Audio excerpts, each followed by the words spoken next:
자, 사도행전 32번째 시간입니다. 증인이라는 주제로 하나님 말씀을 선포하도록 하겠습니다. 이제부터 바울의 2차 전도 여행이 고린도의 형제들과 작별 인사를 하면서 끝이 납니다. 1차, 2차 상당히 긴 시간을 전도 여행을 했습니다. 바울은 브리스길라와 아굴라 부부와 함께 배를 타고 고린도를 떠나서 자신을 파송했던 그 수리아 안디옥 교회로 이제 복귀를 합니다. 바울은 고린도에서 출발하자마자 오늘 본문을 보면 겐그레아라는 도시에서 머리를 깎았다라고 이야기합니다. 그냥 기분 전환을 위해서 이발했다 이런 뜻일까요? 성경은 일찍이 그가 서원이 있어서 머리를 깎았다고 이야기하고 있습니다. 민수기 율법에 보면 사람이 하나님 앞에 서약할 일이 생기면 하나님 앞에 맹세하고 약속을 시작합니다. 그런데 그 기간 동안 지켜야 될 것이 3가지가 있습니다. 첫 번째는 포도주나 그 기간 동안 독주를 마시지 않는 것입니다. 두 번째는 부정한 것, 죽은 시체와 같은 것들을 손에 대지 말아야 하는 것입니다. 그리고 세 번째는 그 서약 기간 동안 삭도를 머리에 대지 않고, 그러니까 머리를 자르지 않는 것입니다. 이것을 나시린의 법이라고 이야기합니다. 나시린은 하나님 앞에 어떤 서약, 맹세, 약속이죠. 그것을 통해서 내가 다른 사람들과 뭔가 구별하여서 하나님께 헌신된 사람을 뜻하는 단어입니다. 그러니까 바울이 그런 어떤 헌신을 했다는 것이에요. 어떻게요? 맹세하고 약속하는 헌신을 했다는 것입니다. 그런데 바울이 어떤 서원을 하나님께 했는지 성경은 언급하지 않습니다. 수많은 추측이 있지만 이유를 우리는 알 수 없습니다. 중요한 건 바울이 하나님께 맹세하고 그 서원한 것을 그동안 다 지켰고, 그래서 고린도로 나와서 그 서원이 끝났다라는 뜻이에요. 나오자마자 그 인근에 있는 도시를 지나면서 겐그레아라는 도시에서 머리를 드디어 깎았다는 것입니다. 고린도에서 출발해서 파송교회가 있는 수리아 안디옥으로 복귀를 하는데 거리가 한 3,000km 정도 되는 먼 거리입니다. 당연히 돌아가는 길에 잠도 자야 되고 먹어야 되고 쉬어야 되니까 여러 도시를 거쳤을 것입니다. 바울과 일행은 에베소라는 도시에 잠시 머물기로 합니다. 그리고 회당에 들어가서 유대인들과 어떤 변론을 하게 됩니다. 아마 바울이 단연간 연단되었고 유대인들과 변론하기 있어서 복음을 어떻게 증거해야 되는지 잘 있었던 것 같습니다. 그래서 여러 사람들이 오히려 바울이 그곳에 더 오래 있기를 요청합니다. 그런데 바울이 이것을 거절합니다. 핍박을 하는 것도 아니고 더 머물기를 요청하는데 거절합니다. 그리고 이렇게 이야기하죠. 하나님의 뜻이 되면 언젠가 내가 다시 오겠다라고 바이하고 작별 인사하고 배를 타고 떠납니다. 배를 타고 가이사랴로 건너갑니다. 거기서는 빌립보 교회가 세워진 그런 지역입니다. 인근의 교회들을 방문하고 안부를 묻고 그리고 수리아 안디옥 본교회로 파송교회로 복귀합니다. 바울이 에베소에서 더 머물러 달라는 요청에 거절합니다. 이유는 알 수 없습니다. 성경이 그것을 이야기하고 있지 않습니다. 그리고 분명한 건 바울이 이렇게 말하죠. 하나님의 뜻이면 다시 돌아오겠다고 말하고 떠났다라는 것입니다. 그러니까 다른 말로 하면 지금 에베소에서 내가 더 머무는 것은 하나님의 뜻이 아니라는 이런 이야기입니다. 성경은 바울이 도대체 어떤 서원을 하고 어떤 서원을 그동안 지켰는가 이야기하고 있지 않습니다. 그리고 에베소에서 더 있는 것이 하나님의 뜻이 아니라는 이유는 도대체 무엇인지 거기에 대해서도 성경은 주목하지 않습니다. 중요한 것은 그것이 아니라는 뜻입니다. 성경이 말하고자 하는 것은 바울은 하나님께 한 서원을 끝까지 지켰다는 것입니다. 다른 사람들과 분명히 다르게 구별되어서 하나님께 헌신하기로 한 약속을 바울은 지켜내었다라는 것을 이야기합니다. 그리고 그는 더 나아가 하나님의 뜻이 아닌 것은 하지 않았다. 비단 그것이, 기억나십니까? 2차 전도 여행이 시작될 때 바울이 아시아로 가려고 엄청 애를 씁니다. 막히고 돌아서 마게도냐, 우리가 말하는 유럽이라는 곳으로 하나님이 결국 그를 보냅니다. 그런데 2차 전도 여행 출발할 때 가려고 했던 아시아 지역의 대표 도시가 바로 에베소예요. 그런데 이 에베소에 더 머물 것을 사람들이 요청했어요. 복음을 더 가르치고 복음을 전하는 일이라 할지라도 그동안 1차, 2차 몇 년 동안 했던 자신이 제일 잘하는 일이었고 반복되고 익숙한 일이라 할지라도, 아니 비단 그곳에 그 자리가 쫓겨나고 핍박하는 자리가 아니라 더 있어달라는 요청을 할지라도 하나님의 뜻이 아니면 하지 않았다라는 걸 지금 보여주는 것입니다. 지금 성경은 바울이 어떤 약속과 맹세 서원의 내용을 이야기하지 않습니다. 그리고 에베소에서 왜 그들의 요청을 거절했는지 이유조차 밝히지 않습니다. 대표적인 이유는 뭐냐면 바울이라는 한 사람이 가지고 있는 상황의 이유를 드러내지 않는 이유는 바울에게 지금 그 개인 한 사람에게 집중하지 않겠다라는 것이 뜻입니다. 바울은 하나님께 헌신하기를 약속해서 지켰고 하나님의 뜻이 아닌 것은 결코 하지 않았던 한 사람의 증인이라는 것을 지금 드러내서 보여주려고 하고 있는 것입니다. 여러분, 어떤 사람이 증인인가요? 증인. 법정 용어로는 있는 그대로 내가 보고 들은 것을 증언하는 게 증인이겠죠. 성경이 말하는 증인의 특징이 무엇일까요? 누가 하라고 등 떠밀지도 않았는데 만약에 당신이 그것을 하면은 만사형통 시온의 대로가 열려서 복을 잔뜩 받을 것이라고 유혹하거나 축복을 장담하지도 않았는데, 만약에 당신이 그 일을 하지 않는다면 천벌받고 지옥 간다라고 어떤 협박을 받지도 않았는데도 불구하고 하나님, 저 이거 하겠습니다. 하나님, 제가 그 길을 조금 걸어보겠습니다.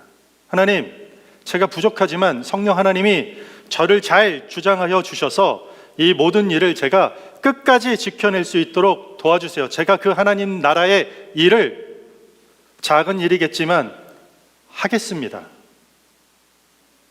이게 증인이에요. 우리에게도 이런 증인의 삶이 되는 이러한 서원이 반드시 있어야만 합니다. 내 삶의 반경에 존재하고 살아 숨쉬는 5명 하나님, 제가 한번 잘 섬겨보겠습니다. 일주일에 3시간 그 사람들을 위해 쓰겠습니다. 하나님, 제가 100불 섬기겠습니다. 예배 후에 하나님, 쓰레기 정리 제가 하겠습니다. 1년 동안 누가 됐든지 간에 한 사람은 제가 하나님 전도하겠습니다. 누군가에게는 주일 예배 빠지지 않는 것이 서원이 될 수 있을 것입니다. 어떤 분들에게는 하루를 기도로 시작하는 것도 하나의 서원이 될 수 있을 것이고, 매일 성경 한 장 읽고 하나님, 제가 하루를 시작하든지 끝내든지 하겠습니다. 무슨 말입니까? 누가 시키지도 않았지만 하나님이 나에게 무슨 계약서를 들이매면서 이렇게 하자고 재촉하지도 않았지만 거룩하고 신실한 하나님 나라의 일을 저도 하겠습니다. 이게 증인이라는 것이요.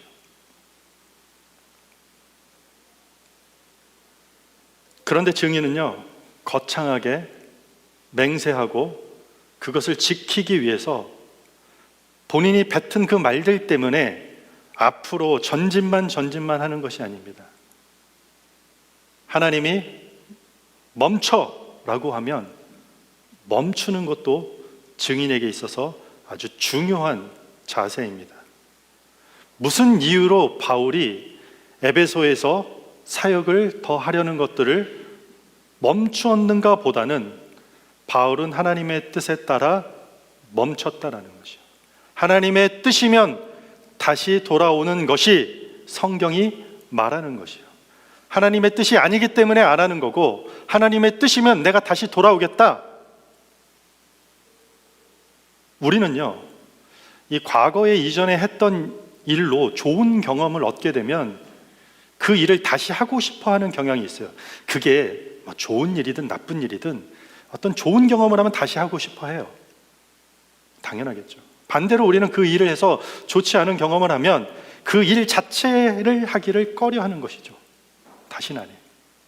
그 일이 의미 있는 일인지, 그 일이 정말 내 삶에 가치가 있는 일인지 보다는 설령 그것이 뭐 의미가 있는 일이라 할지라도, 물론 그게 좋은 일이고 뭐 나에게도 좋고 누군가에게 좋은 일이 된다 할지라도 그 일을 한 뒤에 내가 느끼는 경험, 그 감정과 생각이 우선시되는 경우가 많다라는 것이에요. 그래서 어떻게 보면 자기의 그 알량한 경험에 묶인 좁은 삶을 살게 되는 것이에요. 내가 경험한 것으로 모든 걸 재단하고 평가하는 것이에요. 그래서 정말 해야 되는 일조차도 안 하게 되는 것이에요. 왜냐하면 그 일로 인해서 안 좋은 경험이 있었기 때문에. 그 일 때문에 좋은 일이 있으면 그 일이 나쁜 일이어도 나를 기쁘게 하고 나의 뭔가를 충족시켜준 일이라면 사람들은 한다라는 것이요, 마약이 됐더라도. 그런데 바울은 자신의 경험에 의존해서 그 일을 하느냐 마느냐에 결정한 적이 없었다라는 것이에요. 매를 맞고 감옥에 갇혀도 기도하면서 찬송하면서 복음을 전했어요. 반면에 에베소에서는 더 있기를, 더 오래 있어달라는 무리들의 요청에도 불구하고 거절해야 됐다는 것이에요. 너무나도 이중적이지 않습니까? 어떻게 보면 핍박에 맞서서 복음을 전하는 것도 바울은 하나님의 뜻이었고, 초청에 거절하는 것도 하나님의 뜻이었기 때문입니다. 정리해보면 이런 얘기가 돼요. 바울은 누가 시키지도 않았지만 스스로 하나님께 헌신하기로 다짐하고 맹세한 약속을 어느 일정한 시간이 지나니까 그것을 다 지켜냈다라는 것이요, 아주 능동적인 모습이죠.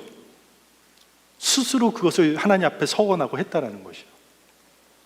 그런데 반대로 그토록 가려고 했었던 에베소 지역이라 할지라도 하나님의 뜻이 아니면 거절하고 떠나는 것이요, 동시에 매우 수동적인 모습을 보여주고 있는 것이요. 누가 증인이냐?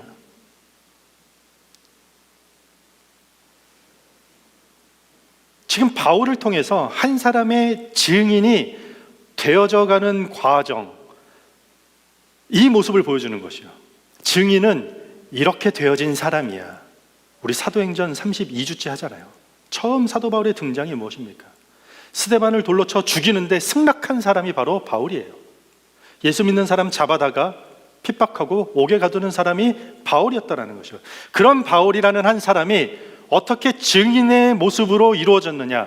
그 증인의 모습이 뭐라고요? 아무도 시키지 않았는데 스스로 이것 하겠습니다라고 자원하는 능동적인 헌신자의 모습뿐만 아니라, 그것이 하나님의 뜻이 아니면 너무나도 순한 양처럼 수동적으로 하지 않겠습니다. 내가 원하는 일이고 그것이 그럴듯해 보이는 하나님 나라의 일이라 할지라도 하나님이 허락하지 않는 일이라면 안 하겠습니다. 멈추겠습니다. 정지하겠습니다. 이게 증인의 삶에, 살아가는 삶이라는 것을 보여주는 것입니다. 매우 능동적으로 맹세하고 헌신하고 그것을 지켜내면서 동시에 매우 수동적으로 하나님의 뜻에 따라 멈추고 이동하고 있다는 것입니다. 저는 팀으로 하는 운동을 되게 좋아합니다. 이것은 마치 좋은 운동선수가 되는 것과 비슷한 것 같습니다.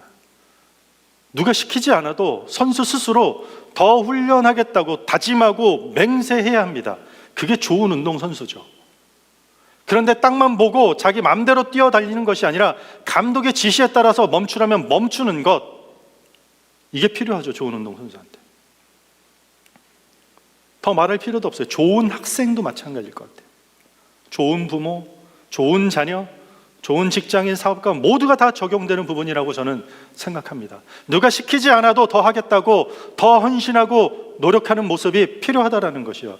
그런데 이것이 자기 만족에 어느 순간 도취되거나 자기 어떤 하던 일의 그 익숙함과 내가 그냥 했던 오랫동안 그 타성에 젖어 있던 그런 어떤 패턴에 따라서만 계속해서 가속 페달만 밟는 것이 아니라, 내가 보지 못하고 있는 것, 내가 알지 못하고 있는 것, 내가 잘 듣지 못하고 있는 것, 내가 경험해 보지 못한 내 경험의 밖에 있는 것들, 그러니까 내 좁은 안목으로는 더 이상 예상하거나 재단하거나 판단하지 못하는 것까지 멀리 내다보고 멈추게 하는 제동장치가 반드시 필요하다는 것이요. 그리고 그 사인에 따라 반드시 멈춰야 될 때는 멈춰야 된다는 것이요. 무엇이 우리의 제동장치가 될 수 있겠습니까, 여러분들? 무엇이 증인들이 멈춰야 될 때 멈출 수 있는 제어 장치가 되고, 무엇이 그 증인들을 아무도 시키지 않았는데 저 그 일 하겠습니다 헌신할 수 있는 놀라운 능동적인 헌신의 모습을 끌어낼 수 있겠습니까? 사도행전의 별명이 무엇입니까? 첫 시간에 했습니다. 32주 전에. 성령행전이에요. 성령행전. 사도행전의 시작이 예수님의 선언으로 시작합니다. 계속해서 사도행전 1장 8절의 말씀을 제가 계속해서 각인시키고 반복하고 있습니다. 너희가 내 증인이 될 것이다.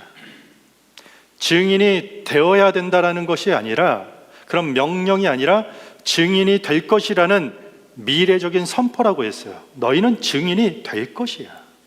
그런데 언제 그렇게 된다라고요? 성령이 너희에게 임하면 너희는 그런 사람이 될 것이야. 오늘 바울의 모습을 보면 성령이 너희에게 일하면 하나님 앞에 아무도 시키지 않았는데 저 그 일 하겠습니다. 매우 능동적인 태도로 그 일을 헌신해서 지켜내는 증인의 모습뿐만 아니라 지잘났다고 모든 일들을 자기 사역으로 끌어오는 것이 아니라 하나님이 멈추라고 하면 멈출 수도 있는 그 증인의 모습으로 이루어진다라는 것이에요. 언제요? 성령이 임하면. 성령이 임하면 누가 시키지 않아도, 누가 등 떠밀지 않아도 하나님 나라의 일에 나로 동참하겠다라고 서원하는 것입니다. 여러분들, 귀한 사역의 일들은요, 돈 줘가면서 시킬 줄면 되는 것인 줄 아십니까, 여러분들? 며칠 전에 어떤 목사님하고 이야기를 하는데, 지금 우리 교회 부목사님들, 전사님들 너무 좋대요. 그 목사님 교회가. 그동안 6명의 사역자가 교체되면서 힘들었대요. 뭐 교회 일 하다가 같이 연합하고 기도하고 신방하러 갈 일이 있으면 갔다 온 다음에 문자가 온대요. 이거 시간 오버타임 된 것 같은데 페이가 어떻게 됩니까?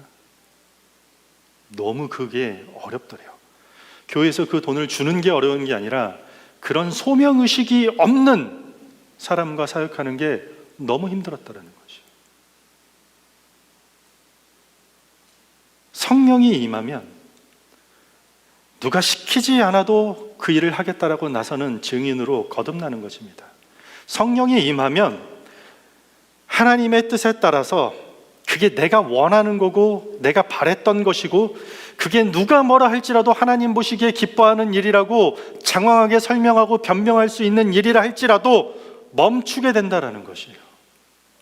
하나님이 지금은 스탑을 시켰기 때문에. 이것은 마치 오케스트라와 비슷한 것 같습니다.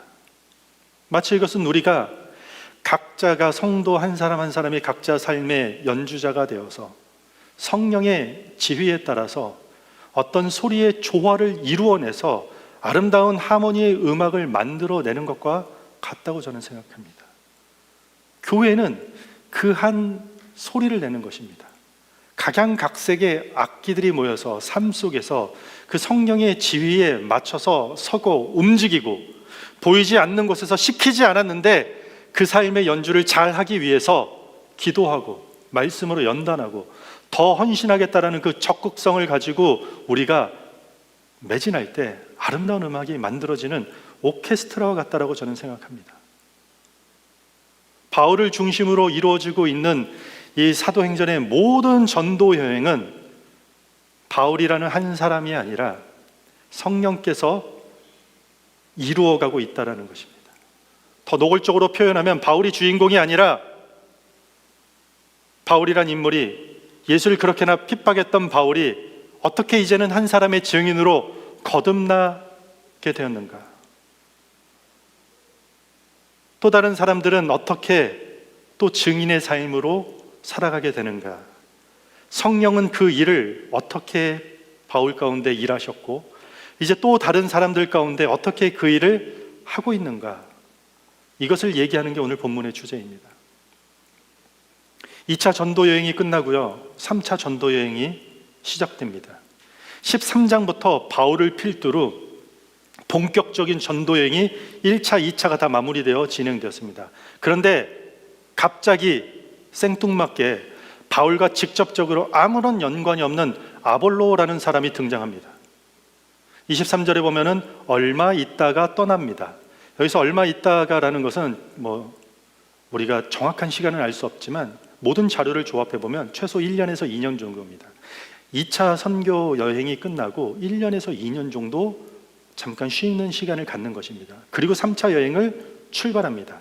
그런데 잠깐 쉬는 이 시간, 그때 에베소에 알렉산드리아 출신의 아볼로가 있었다고 성경이 갑자기 등장시킵니다. 그리고 그 사람은 구약 성경에 능통한 사람이었고 언변이 뛰어난 사람입니다. 그리고 그가 예수에 대해서 열심히 가르치고 있었습니다. 그런데 브리스길라와 아굴라 부부가 이 내용을 듣다 보니까 뭔가 부족합니다. 자세히 보니까 아볼로는 열심히 가르치지만 요한의 세례만 알았다라고 이야기합니다. 요한의 세례만 알았다라는 말은 예수 그리스도의 죽으심과 부활, 그리고 다시 오실 재림과 그 약속에 대한 이야기까지는 듣지 못했던 거라고 판단됩니다. 세례 요한이 죽은 이후로부터 어떤 일이 일어났는지 몰랐던 것 같습니다. 그래서 이 부부가 집으로 초청해서 그들을 잘 권면합니다. 부족한 것을 수정시켜주고 더 정확하게 가르치기 시작합니다. 생각해 보세요. 텐트 만드는 브리스길라 부부의 가르침에 알렉산드리아에서 고등교육을 받은 아볼로가 겸손히 배웁니다. 부족한 가르침을 멈추라는 사인에 이 아볼로라는 사람이 겸손하게 멈춰서 배우고 수정을 합니다. 언변이 뛰어나고 알렉산드리아 출신이라는 것은 엄청난 지적 능력이 있고 최초로 구약 성경이 히브리어로 쓰여졌거든요. 근데 그 히브리어 성경이 처음으로 번역된 성경이 헬라어 성경이에요. 셉투아진트 70인 성경으로 번역된 곳이 알렉산드리아예요. 이만큼의 높은 수준의 성경 지식을 알고 있는 아볼로가 무엇이 그를 열정적으로 가르치게 했고 받아들이게 했고 그를 멈춰서서 배우게 했는가? 25절에 그 힌트가 있습니다. 그가 열심히 예수에 관한 것을 가르쳤다. 한글 성경에는 조금 숨어 있는 것 같습니다. 원어로 보면 이 열심히 예수에 관한 것을 가르쳤다라는 게 제언토 푸니마티, 무슨 뜻이냐면요, 성령에 힘입어서 예수 그리스도를 증거했다라는 의미예요. 부족한 지식에도 불구하고 하나님은 아볼로의 능동적인 전도를 사용해서 복음을 전하게 하셨다라는 사실이에요. 그런데 바울이 잠시 쉬고 있었지만 성령의 역사는 절대 멈추지 않았고 지식이 조금 부족한 아볼로를 통해서도 성령의 역사가 증명되고 있었던 것입니다. 그리고 아볼로는 고린도에 가서 예수가 그리스도라고 전달하고 증언하고 가르치기 시작합니다. 여기서도 마찬가지예요. 누가 시키지 않았습니다. 권면하지 않았습니다. 등 떠밀지 않았는데 그 험한 고린도, 만만치가 않죠. 험한 고린도에 가겠다고 스스로 나선 것입니다. 더 험지에 가겠다고 일종의 서원이고 능동적인 증인의 삶의 모습을 아볼로를 통해서 다시 보여주고 있는 것입니다. 그리고 28절에 보면 아볼로가 그 고린도 가운데 가서 복음을 증거하면서 마지막 절이 뭐죠? 힘있게 유대인의 말을 이겼다고 합니다. 바울만 고린도에서 힘있게 이긴 것이 아니라 아볼로도 힘있게 복음으로 승리했다라는 것입니다. 무슨 이야기를 하는 것입니까 도대체 이게? 바울은 원래 복음을 막았던 사람입니다. 그런데 그에게 어느 날 성령이 임하자 그는 복음을 전하는 자로 바뀝니다. 증인이 되었다는 뜻입니다. 아볼로는 지금 부족한 지식으로 복음을 일부 막고 있었습니다. 그런데 성령께서 그 가르침에 함께 하셨기 때문에 때가 되니 브리스길라 아굴라 부부를 보내서 그 부족한 것을 채워주십니다. 그리고 그는 고린도에 가서 힘있게 복음을 전하는 자로 거듭납니다. 증인이 되었다는 것입니다. 우리 역시 복음을 전하려고 하지만 실상은 복음을 막을 때가 있습니다. 때로는 우리는 신앙 이야기를 조심히 꺼내려고 하다가 교회에 상처받았던 이야기만 나오고 교회 다녔던 성도로부터 한바탕 사기를 당했거나 뒤었던 이야기, 상처와 실망으로 더 멀어질 때가 우리에겐 있습니다. 복음을 전하려고 하다가 괜히 긁어 부스럼이 생기는 경우도 있는 것 같습니다. 때로는 우리의 부족한 삶 때문에, 우리의 연약한 삶 때문에 행여나 복음도 부족하게 전해질까 봐 염려할 때도 있습니다. 우리는 이런저런 다양한 모습으로 복음을 맡게 되는 자리에 설 때가 있다라는 것입니다. 바울처럼 아직 성령의 강권적인 은혜에 경험하지 못해서 예수 믿는 자를 핍박하고 복음을 맡았던 그런 경험이 있었던 것처럼, 아볼로처럼 열심히 하지만 아직 그리스도의 올바른 도에 대해서 가르침을 받아본 적이 없어서 복음의 일부를 맡고 있는 경우가 우리에게도 있다는 것입니다. 하지만 분명한 건 그럼에도 불구하고 복음은 확장되고 전해지고 있다는 것입니다. 바울이 쉴 때도, 바울이 핍박받을 때도, 아니 바울이라는 사람이 하나님을 하나님께서 들어쓰기 전에도, 아니 바울이 3차 전도 여행을 통해서 에베소에 가서 놀라운 사역을 펼치기 전에도 아볼로라는 조금 부족한 뭔가를 맡고 있는 그런 아볼로라는 사역자를 통해서도 하나님은 일하고 있었다는 것이요. 바울이 떠난 고린도에 다시 아볼로를 보내셔서 그들에게 필요한 것들을 가르치고 증거하게 했다는 것입니다. 내가 헌신하고 내가 맹세하지 않아도 하나님 나라의 일은 완성되어 가고 있다는 것입니다. 내가 하나님의 뜻에 따라 살지 않아도, 순종하지 않아도 하나님 나라의 일은 계속해서 진행되고 있다는 것입니다. 성경은 지금 그것을 3차 전도 여행이 시작되는 가운데서 다시 한번 도장을 꽝 찍고 있는 것입니다. 바울이 하는 게 아니야. 우리가 한 서원이나 맹세 때문도 아니고 하나님의 뜻에 따라 잘 가고 잘 멈췄기 때문도 아니라는 것이요.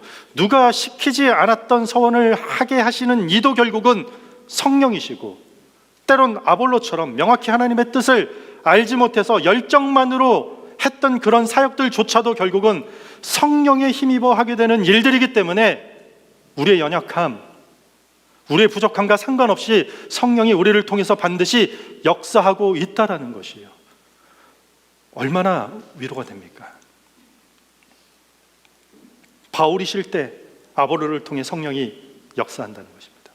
교회의 확장은 바울과 상관이 없습니다. 아볼로와도 상관이 없다라는 것이요. 그리고 그들이 증인이 된 이유는, 그들이 그런 권능으로 사역을 감당할 수 있는 이유는 다 성령 때문이었다라는 것이요. 그들의 원동력이 성령이 되었다라는 것입니다. 세상에서 일어나는 일은 언제나 결과까지 우리 스스로 책임을 지라고 이야기합니다. 책임져야 돼요. 사인 잘못하죠? 큰일 나요. 실력이 부족하면 부족한 결과가 나오고 그 결과는 우리에게 심각한 타격을 입혀요. 세상 어디에 은혜를 그렇게 크게 찾아볼 수 있습니까? 점수대로 평가가 되죠. 줄을 세워서 10명에서 끊어야 되면 끊기는 게 세상이에요. 잠시 캐나다에 머물려고 해도 영주권 심사하면 어떻습니까? 갑자기 점수가 올라가요. 그리고 우린 그러한 타격들이 누적되면 결국 번아웃 돼서 세상에서 뒤처지는 패배감에 사로잡힌다라는 것이요. 뭐 세상의 모든 곳이 그렇지 않지만 그런 패턴이 지배하고 있다라는 것이요. 하지만 증인의 삶은 다르다라는 것이요. 결과를 우리가 책임지지 않기 때문이에요. 실력이 부족해도, 부족한 결과가 나와도 하나님께서 책임져 주신다라는 것이요. 왜냐하면 우리가 담대하게 말하거나 아니면 우리가 때로는 침묵해야 되는 그 이유는 성령의 인도하심에 따라 행했기 때문이에요. 죽은 자를 일으키듯이 실패한 결과를 하나님은 성공으로 재창조하시는 분이라는 것이에요. 그리스도인에게 실패가 어디 있겠습니까? 성령에 따라 사는 삶에 실패가 어디 있습니까, 여러분들?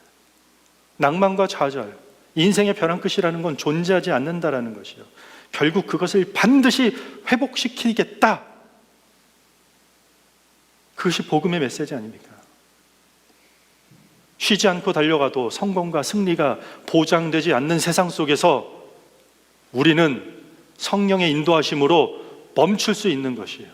그리고 그 멈춤을 통해서 우리를 다시 언젠간 쉬게 하시고 다시 재정비하게 하셔서 그 중단되었던 그 일들로 인해 내일이 뒤죽박죽되고 그 잠깐 쉬고 재정비했던 것 때문에 인생이 다 어그러지고 망가지는 것이 아니라, 실패한 게 아니라 다른 증인들을 통해서 그 사람이 어느 날 나를 찾아와서 브리스길라와 아굴라 부부처럼 부족한 걸 채워주는 놀라운 회복,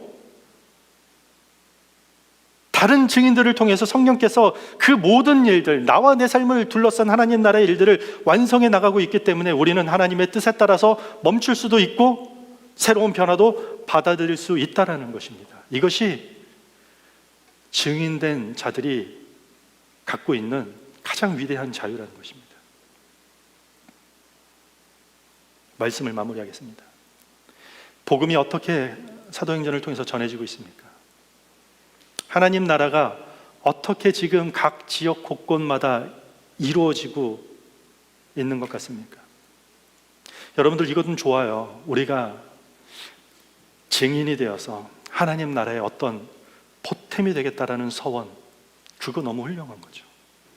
뿐만 아니라 하나님, 내가 증인이 되어서 하나님 뜻에 따라 모든 결정과 선택을 해서 그 하나님 나라를 이루겠다라는 서원, 그 약속, 순종, 너무 훌륭하다라는 것이에요. 그런데 여러분들, 우리의 서원과 순종을 통해서 하나님 나라가 이루어진다는 것이 아니라는 것이에요.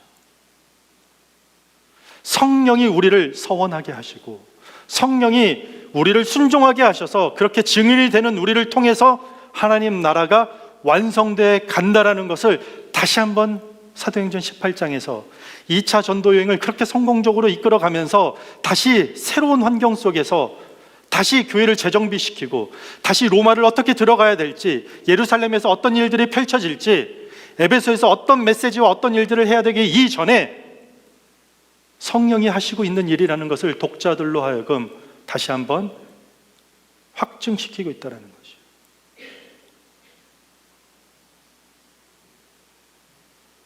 내가 이뤄낸 성과가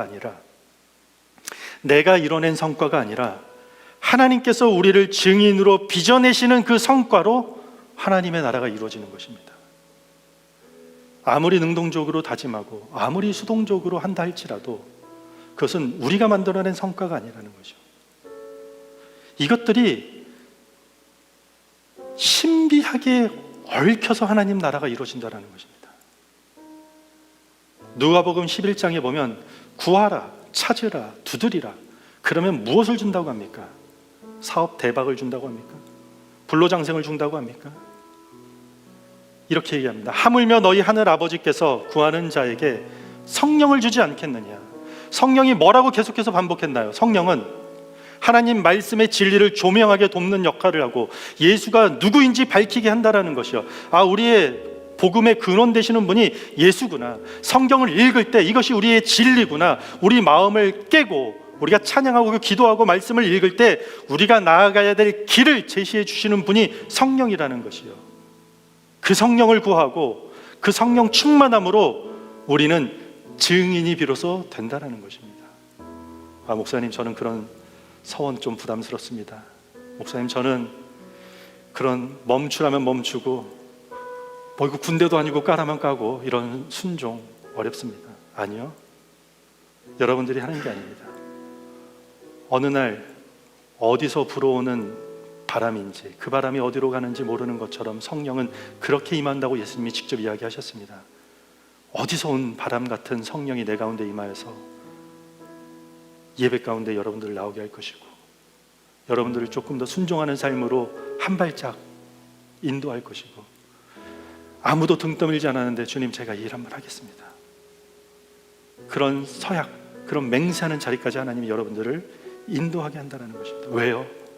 그렇게 증인을 만들어내서 그런 증인들이 서로가 얽혀져서 빛이 되고 그리스도의 향기가 되고 잡아주고 격려하고 어두운 세상을 인도할 수 있는 것들이 하나님이 말하시는, 성경이 말하는 하나님 나라가 이루어지는 것이고, 그것이 복음이 전해지는 삶의 현장이라는 것입니다.